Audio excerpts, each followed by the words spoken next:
Good afternoon. So my name is David Goldberg. I'm Scottish.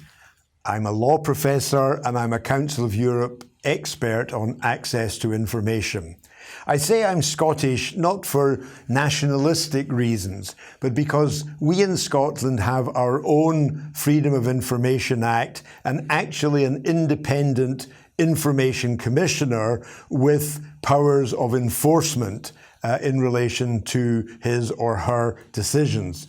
And I know that that's something which is a matter of discussion here in Ukraine and maybe actually something which will feature in your course. I've had a chance to see the topics of your course and I wish I could take it too. It's in Ukrainian, so I won't manage, but I think you're going to have a really challenging and a really interesting time. And what are you doing in this course? Well, of course, you know a lot of the stuff already. You are passionate about it, and that's why you're involved in civil society organizations or in activities to request information. But this is a real chance to structure and deepen your understanding and your knowledge about the whole panoply of access to information, all the way through from the basic Ukrainian law, which goes back to 2011, all the way through to the regional appeal or review processes which take place at the European Court of Human Rights in Strasbourg. Which leads me to say that although your basic law, like ours, is a parliamentary law, a law passed by your local and our local parliament, in fact, increasingly, the access to information movement is urging parliaments and others to see the right to information as not merely a legal right, but a human right.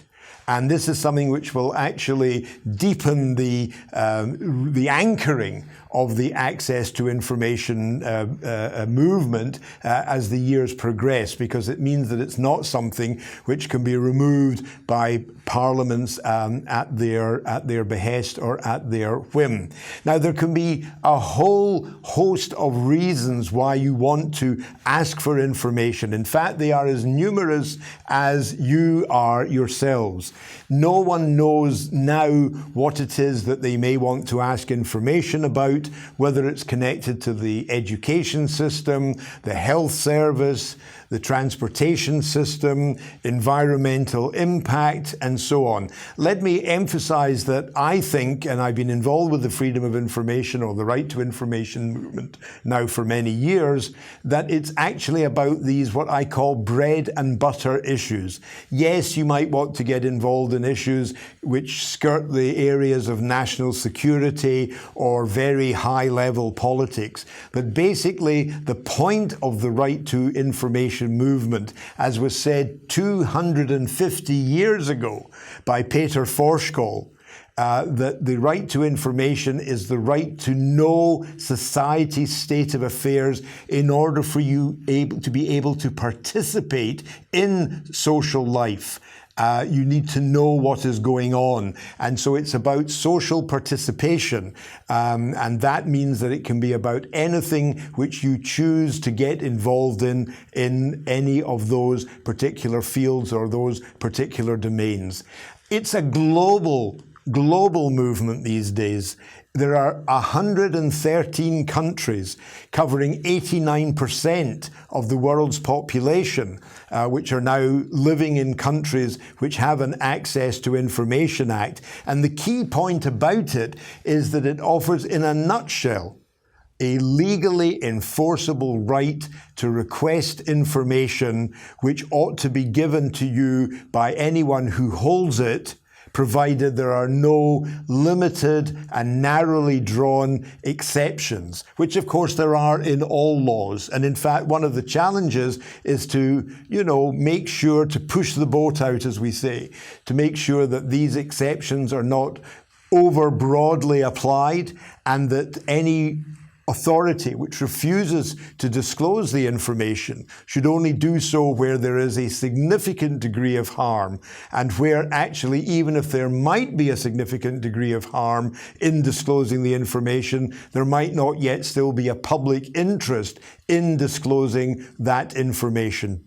And it's also very important to bear in mind and to use any appeal processes and procedures. You will be told about these, should I say, in your course.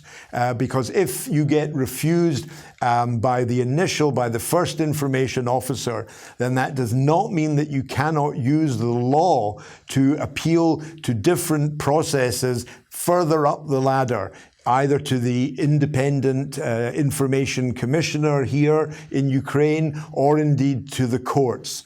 We know that the information commissioner's powers need to be enhanced, and we know that the courts can be expensive and take a long time. But the crucial point I'm making is that the initial refusal to disclose the information is only the first shot across your bows, and you do not have to be overblown by someone who refuses you information. It's a long, hard process. The right to access information, exercising it, is actually quite hard work, and you have to be prepared to do it in the long or over the long haul. It won't necessarily come easy or indeed cheap, but it is generally worth making the effort. Please remember not to give up at the first hurdle. But the fact that you will be using it at all, or the fact that you have used it, is great, because my mantra is that the right to access information